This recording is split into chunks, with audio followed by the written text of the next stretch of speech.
नमस्कार, जय हिंद। तो फ्रेंड्स, आज हम करेंगे रीडिंग कॉम्प्रिहेंशन यानी कि पाठन बोध या अध्ययन बोध का एक प्रैक्टिस सेट।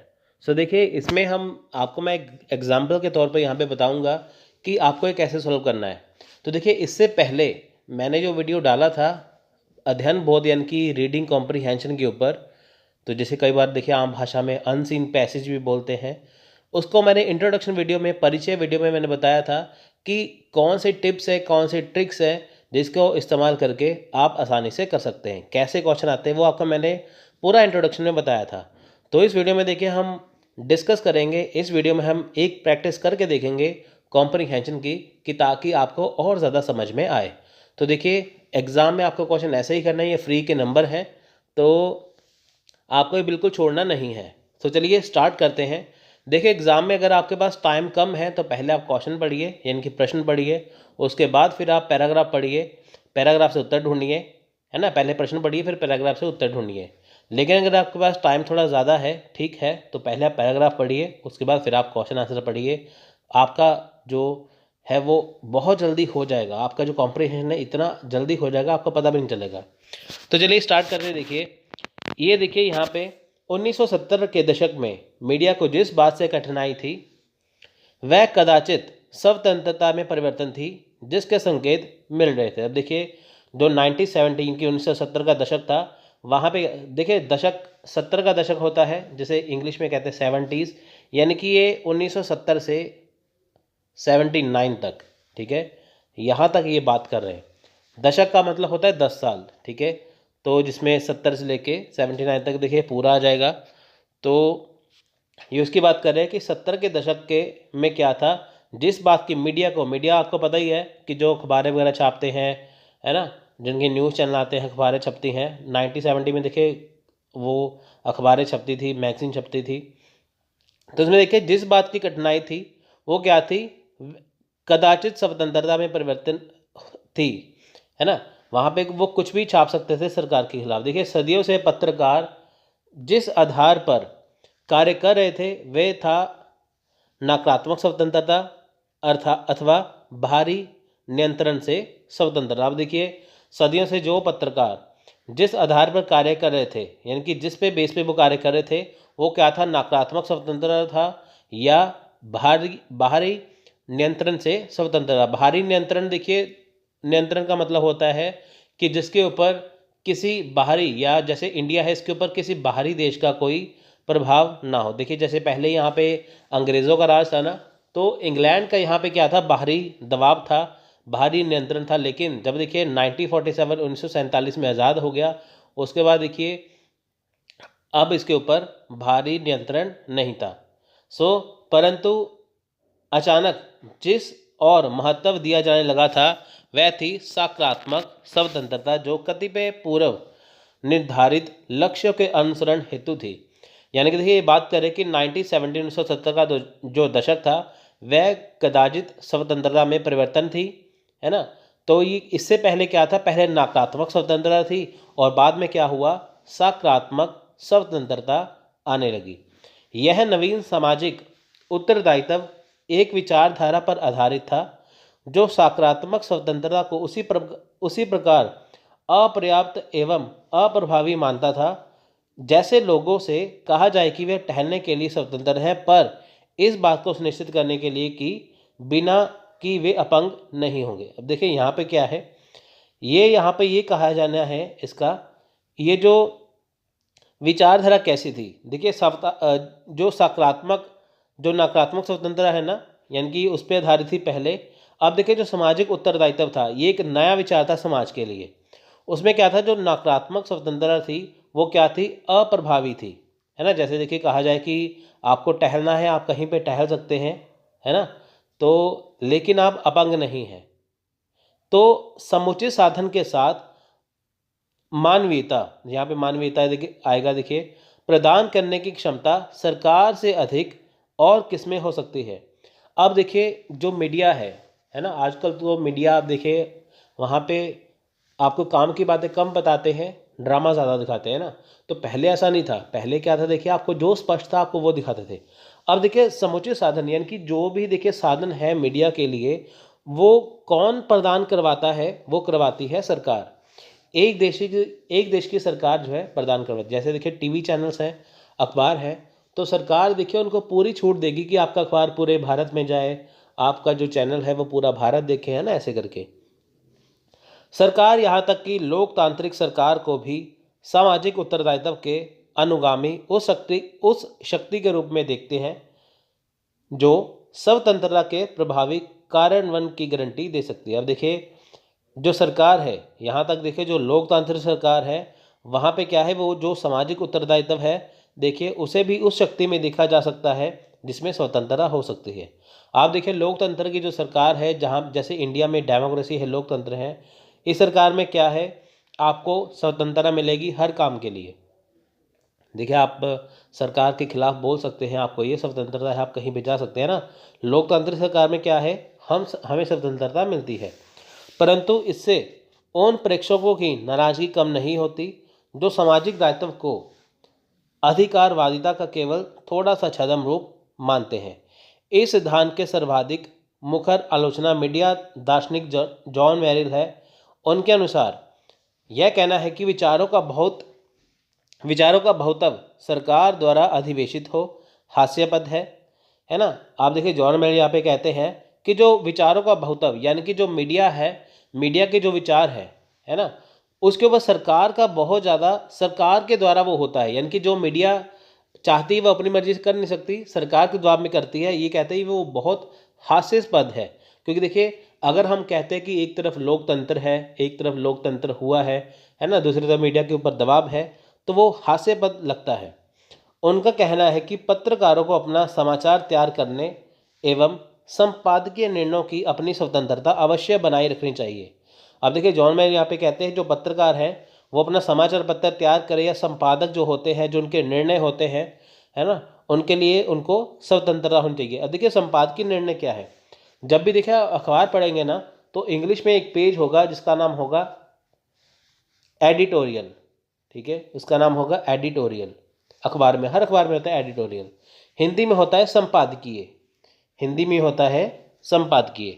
वहाँ पे क्या है, देखिए जो संपादक है ना उसके अपने विचार है। आप कोई भी खबर पढ़ेंगे, वहाँ पे संपादक एक्सप्लेन करता है कि उसके नकारात्मक पहलू क्या है, संपादक और उसके सकारात्मक पहलू क्या है। तो यहाँ पे जॉन मैरिल करते हैं कि जो पत्रकार है उनको समाचार पत्र वो खुद से तैयार करे, जो खबर है वो सही छापे, और जो उनके निर्णय है उनमें उन्हें स्वतंत्रता होनी चाहिए। मैरिल ने आगे लिखा है कि मीडिया में सुधार चाहने वाले बाह्य समूह द्वारा अच्छी मंशा से किए गए प्रयास भी संहितावेशी होते हैं तथा ये अपरिहार्य पत्रकारों की स्वायत्ता को न्यून बनाते हैं। अब देखिए यहाँ पे क्या ये कहते हैं कि मीडिया से सुधार चाहना है ना, जो कहते हैं कि मीडिया से सुधार चाहना है उसके लिए क्या है, अच्छे प्रयास होने चाहिए। अब देखिए इससे क्या होगा, अगर मीडिया को देखिए मीडिया में सुधार नहीं होगा, है ना, तो उसकी स्वायत्ता कैसे रहेगी, है ना, वो कैसे हो पाएगा। इससे मीडिया की स्वायत्ता के बारे में प्रश्न उठता है। सो देखिए यहाँ पे इस पैराग्राफ में सिंपल सी बात क्या की गई है, यहाँ पे बात की गई है मीडिया के बारे में। यहाँ पे बताया गया है कि पहले मीडिया कैसा था, है ना।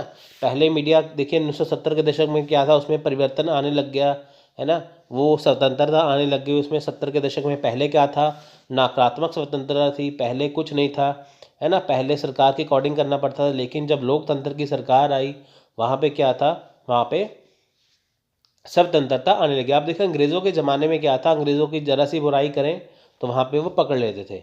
वो उन्होंने कई पत्रकारों को और कई देखिए पत्रिकाओं को बैन कर दिया था। लेकिन देखिए जब लोकतंत्र सरकार आई तो उसमें क्या था कि मीडिया स्वतंत्र हो गई।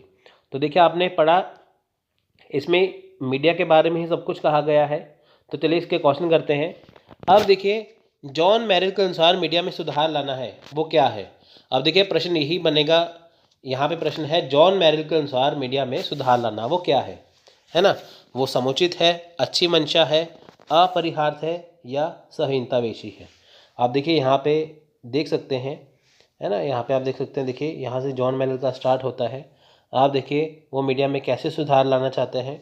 देखिए यहाँ पे लिखा है ना, मैरिल ने आगे लिखा है कि मीडिया में सुधार लाने वाला समूह द्वारा अच्छी मंशा से किए गए प्रयास द्वारा संहितावेशी होते हैं। अब देखिए इसका सही आंसर जानते हैं क्या है। देखिए इसका सही आंसर है डी, संवेदनावेशी। अब देखिए जॉन मेरिल के अनुसार क्या है, सुधार लाना संवेदनावेशी है। मीडिया में सुधार चाहने वाले समूह द्वारा अच्छी मंशा से किए गए प्रयास भी संवेदनावेशी है तथा वे अपर्याप्त पत्रिकाओं की सहायता से न्यून बनाते हैं। आप देखिए यहाँ से इस लाइन को यहाँ तक पढ़िए, आपको ही खुद ही समझ में आ जाएगा, है ना। वो कहते हैं कि मीडिया में सुधार लाना है किसकी वजह से, विभिन्न समूहों द्वारा अच्छी मंशा से, लेकिन वो प्रयास क्या है, वो प्रयास है संवेदनावेशी, है ना। इसलिए आप देखिए यहाँ पे आपको सारे ही ये कीवर्ड जो है यहाँ पे मिल जाएंगे, लेकिन आपको इसमें से सही ढूंढना है।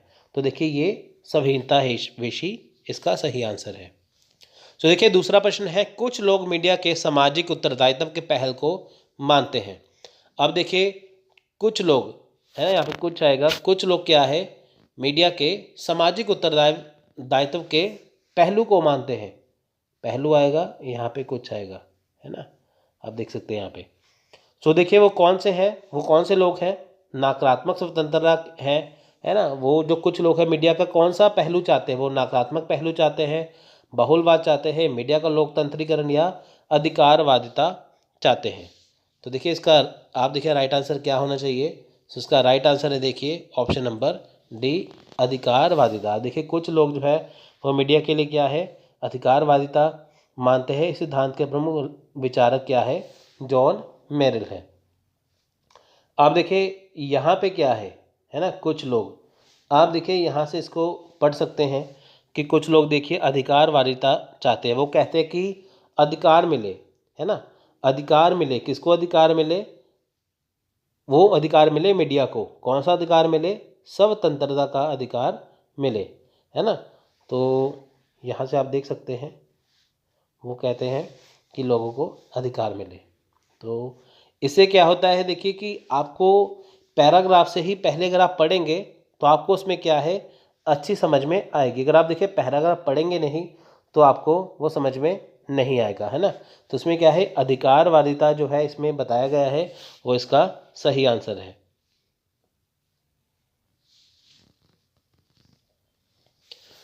अगला प्रश्न है, इस गद्यांश में किसका समीक्षात्मक विश्लेषण किया गया है। आप देखिए किसका समीक्षा विश्लेषण किया गया है, यानी कि देखिए इसमें क्या कहा गया है, पत्रकारों के कार्य का किया गया है ना। किसकी समीक्षा की गई, पत्रकारों के बारे में, पत्रकारों के कार्यों का, सरकार के ये अधिदेश है, मीडिया के सामाजिक उत्तरदायित्व के सिद्धांत है, या पत्रकारों की नियंत्रित स्वायत्ता है।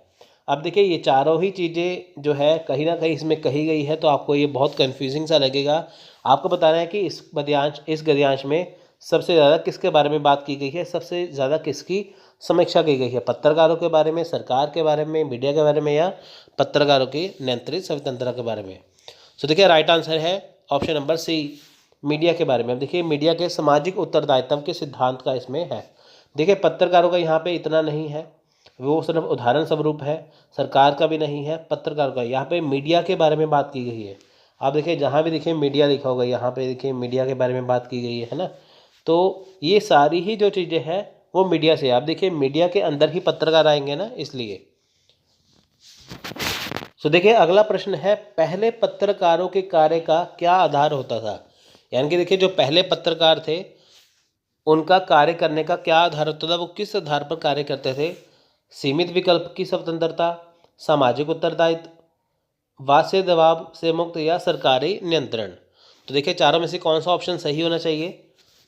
तो देखिए इसका आंसर है ऑप्शन नंबर सी, वाद से दबाव से मुक्त। अब देखिए पहले पत्रकार का कार्य क्या था, होता था कि वे बाह्य दबाव, वाद से दबाव या बाह्य दबाव से क्या था, वो मुक्त थे, है ना। पहले क्या था, जो पत्रकार थे ना वो बाह्य दबाव से क्या थे, मुक्त थे, और वे अपनी स्वतंत्रता के साथ साथ क्या था, स्वायत्ता को भी बनाए रखते थे। तो देखिए ये बहुत ज़्यादा इम्पॉर्टेंट है। आप देखिए आपको सारी ही चीज़ें जो आपको ऐसा लगेगा कि हाँ ये सारी सही हैं, लेकिन आपको इसमें से वो ढूंढना है जो यहाँ पे आपको सही लगती हैं।